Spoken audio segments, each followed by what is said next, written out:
Dios les bendiga a todos, hermanos. Bendiciones. Estamos acá esta mañana comenzando con la lectura, el segundo viaje en Hechos capítulo 15, versículo 13, hasta el capítulo 16, versículo 8. Y así mismo vamos a comenzar. Amado Señor, gracias, Padre. Gracias, gracias, gracias. Padre, no hay suficientes palabras, Señor, para agradecer las maravillas que has hecho en nuestras vidas. Padre, por cada cosa pequeña que nos has dado. Cosas, Padre, insignificantes, quizás dirían algunos. Pero aunque han sido algunas pequeñitas, mi Cristo, es porque nos amas y te ocupas hasta de los detalles pequeños, mi Dios, y por eso te agradecemos. Gracias, Padre, por todas las veces que has estado intercediendo en nuestra parte y quizás ni nos hemos dado cuenta. Gracias, Señor, por mantenernos presentes en ti diariamente. Y gracias por el Espíritu Santo, por guiarnos por el camino correcto. Pedimos que nos ayudes a poder tomar las decisiones correctas de igual manera. En el nombre de Jesús. Amén y amén. Así que, hermanos, se habla en el capítulo 15, versículo 14, que Simón es otro nombre para Pedro. Si lo ve por ahí, pues ya sabe. Vemos acá que los gentiles creyentes no tenían que someterse a la ley judía de la circuncisión.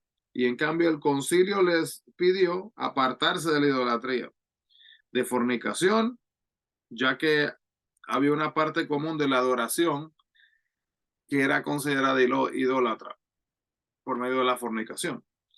Y también se comía carne de animales sin desangrar, reflejando la enseñanza bíblica de que la vida está en la sangre, como lo dice Levítico 17:14. Vamos a leer ese versículo porque es bien importante. Algunas veces las personas dicen, pero ¿y por qué cuál es la gran cosa con la sangre de un animal? Miremos acá Levítico 17:14.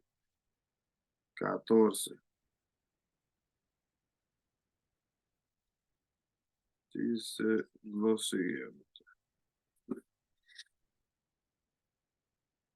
Porque la vida de toda carne es su sangre. Por tanto, he dicho a los hijos de Israel, no comeréis la sangre de ninguna carne, porque la vida de toda carne es su sangre. Cualquiera que la comiere será cortado. Entonces, esto desde aquellos momentos, desde los momentos bíblicos, esto es establecido, compartido, y ya saben las personas si lo practicaban o no.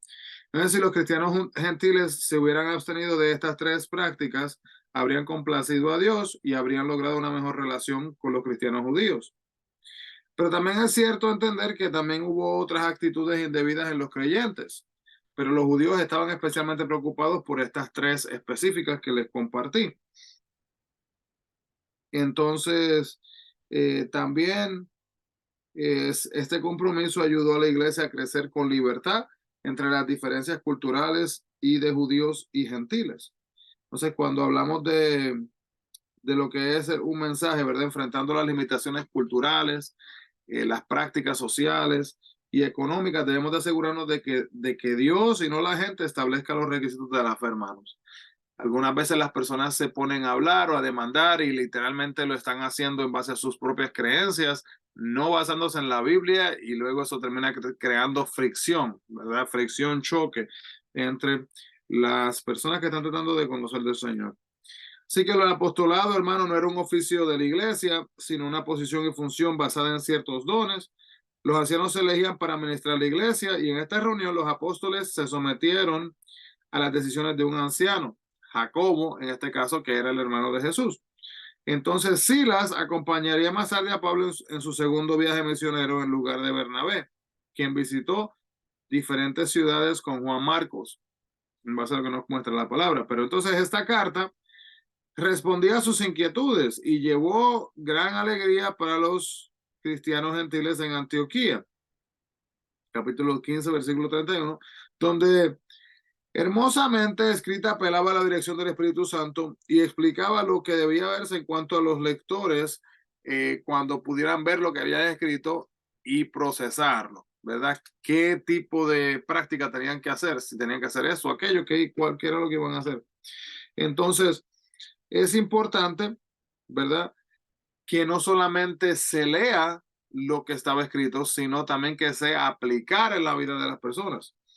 El debate sobre la circuncisión pudo haber dividido la iglesia, pero Pablo y Bernabé y los judíos de Antioquía tomaron la decisión correcta y aceptaron el consejo de los apóstoles y de la palabra de Dios. Nuestras diferencias, hermanos, no deberían de resolverse de la misma manera, buscando consejos sabios y defendiendo lo que se decida. No permita que los desacuerdos, hermanos, vaya a causar separación, vaya a causar aislamiento y hasta una separación de la iglesia, como muchas veces se ve.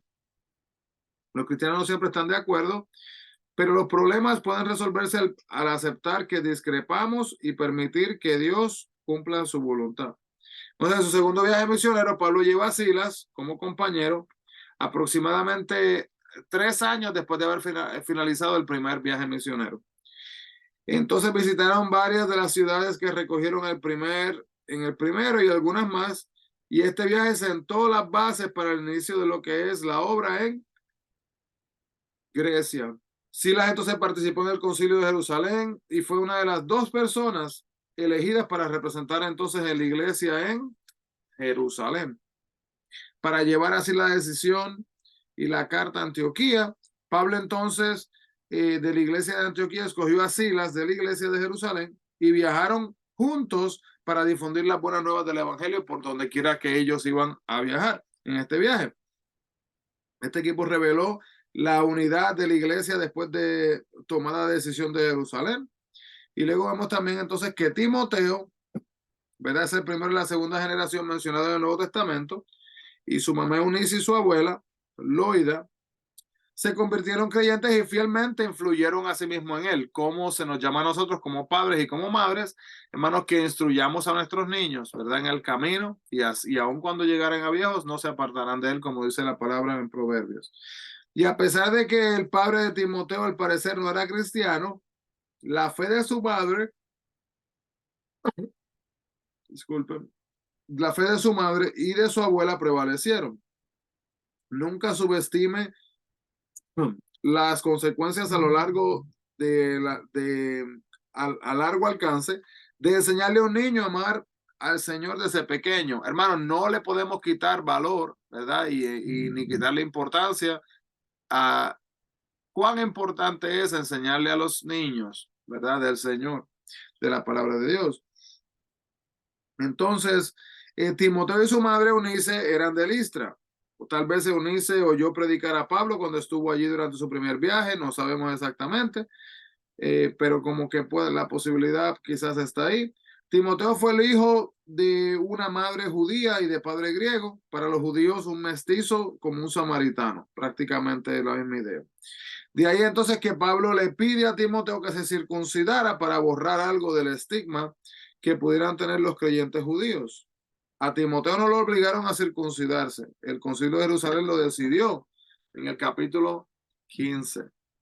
Pero él voluntariamente lo hizo para pasar por encima de cualquier barrera que impidiera su testimonio por Cristo. Y a veces, hermano, tenemos que estar dispuestos a ir un poco más allá del requisito que se está pidiendo. Si es algo que va a ser de beneficio y de bienestar para la gente que está buscando escuchar la palabra del Señor. Así que el Espíritu es otra manera de referirse al Espíritu Santo en el versículo 16:6, cuando dice, y atravesando Frigia y la provincia de Galacia, les fue prohibido por el Espíritu Santo hablar la palabra en Asia. El Espíritu Santo cerró la puerta 2 veces a Pablo, de manera que él se preguntaba en qué dirección geográfica debía de tomar para anunciar el Evangelio. Luego entonces tiene una visión, capítulo 16, versículo 9, donde dice, y se le mostró a Pablo una visión de noche y un varón macedonio estaba en pie rogándole, diciéndole, pasa a Macedonia y ayúdanos.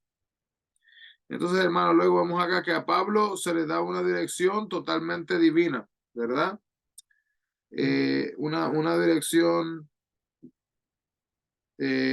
definitiva, sin duda alguna. Él y sus compañeros entonces obedientemente viajan entonces a Macedonia.